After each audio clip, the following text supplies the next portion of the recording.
We all kind of think of our memory like a video camera, right? Just perfectly recording everything that happened. But what if I told you it's actually more like a creative artist, constantly reinventing the past every time you remember it? And get this, that reinvention isn't a bug, it's the key feature. Okay, so try this. Think back to a memory from, say, a few years ago. You probably remember the big stuff, right? Who was there, where you were, the general vibe. But are all the little details totally sharp? Or is it, I don't know, a little blurry, kind of like a rough sketch? Well, that fuzziness, it's not your memory failing you. Not at all. It's actually a feature. In fact, it's a huge clue that points to this incredibly smart, super efficient system our brains came up with for storing our lives. So, to really get this, we've got to meet the creative team that's running the show inside your head. Just picture them as this dynamic duo. You've got a super fast sketch artist, and then you have this meticulous master painter. They're a team, and each one has a very, very specific job. Okay, so this whole partnership is really a trade-off between speed and detail. On one hand, you have the hippocampus. That's our sketch artist. It's incredibly fast, and its job is to just capture the gist of an event, the raw outline. Then you have the neocortex. That's our painter. It's much slower, methodical. It spends its time building this huge library of general knowledge about the world.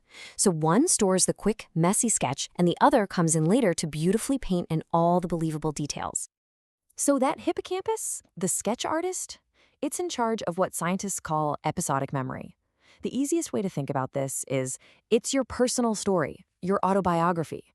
It's not concerned with the concept of school, but with your first day of school, that very specific, one-of-a-kind experience that your brain just went, yep, this is important, and quickly saved a snapshot. Now, the neocortex, our painter, handles something totally different, semantic memory.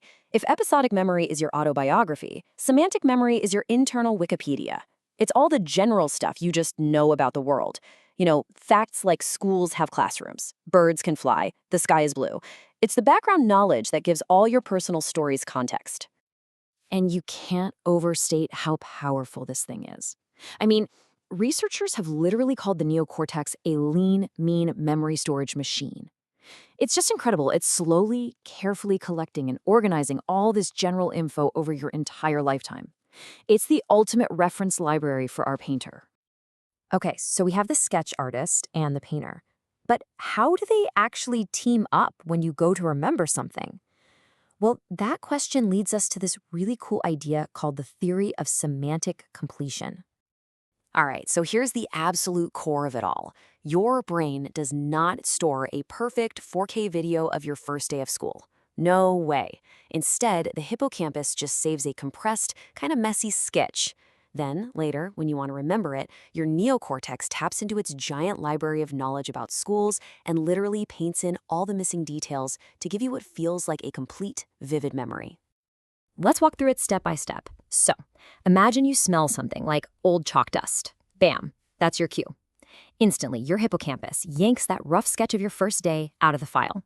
But it's just an outline, right? So right away, your neocortex jumps in. It consults its massive school database and starts filling in the blanks. What the walls probably looked like, the feel of the wooden desk, maybe even a generic friendly teacher's face. And it all blends together to create what feels like one seamless memory. Now, this is an amazing theory, right? But how on earth do you test that?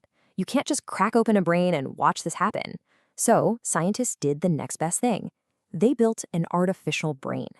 They created this really smart computational model to see if the whole sketch and paint idea could actually hold up in the real world. So what they did was use a couple of powerful AI models to basically mimic our brain's duo. They gave it a neocortex by training it on a huge library of memories. In this case, just simple images like numbers or fashion items.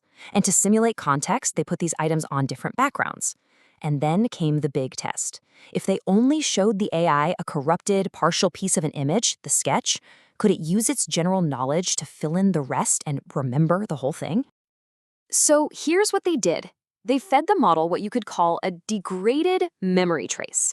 Basically, the AI equivalent of a fuzzy, incomplete sketch from the hippocampus. As you can see, there's some info there, but a whole lot of it is just gone.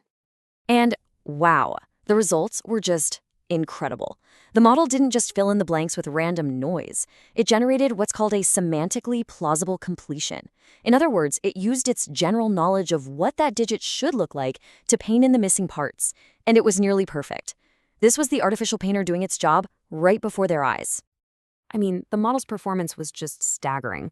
First, it could perfectly complete the missing parts of a memory, but then it could even generate totally new, plausible images from scratch. And on top of that, it could generalize, applying what it learned to images it had never ever seen before. This was huge. It was basically solid proof that this sketch and paint model isn't just a cool theory, it actually works. So, what's the big takeaway here? What does this all mean for you and me? Well, it means that our memory system isn't broken or flawed at all. In fact, it's way, way smarter than just a simple recording device. Think about it. There are two massive advantages to doing things this way. First up is compression. By only storing the rough sketch, our brains save a colossal amount of storage space. It's super efficient. And second is robustness. Because our neocortex is so good at filling in the gaps, our memories are incredibly resistant to getting noisy or degrading over time. It's a brilliant, resilient design.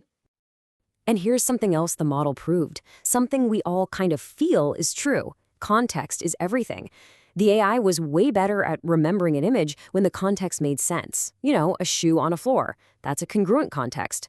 But when the context was weird or incongruent, like a shoe just floating in the sky, well, its accuracy tanked. It just goes to show our brains are wired to expect the world to make sense, and our memory is at its best when it does. And this might be the coolest part of the whole thing.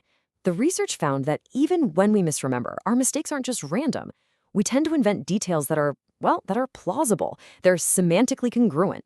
So you wouldn't misremember a shoe floating in the sky, but you might misremember it being on a rug instead of a hardwood floor because, hey, a rug is a perfectly logical place for a shoe to be. So this really leaves us with a pretty mind-bending final thought. Every single time you access a memory, you're not just hitting play on a recording. You're an active participant. You are literally reconstructing that moment from scratch, using a faded sketch and a lifetime's worth of knowledge to paint a brand new picture. Which leads to the big question. Is your memory a perfect recording of the past, or is it just your brain's best, most creative guess?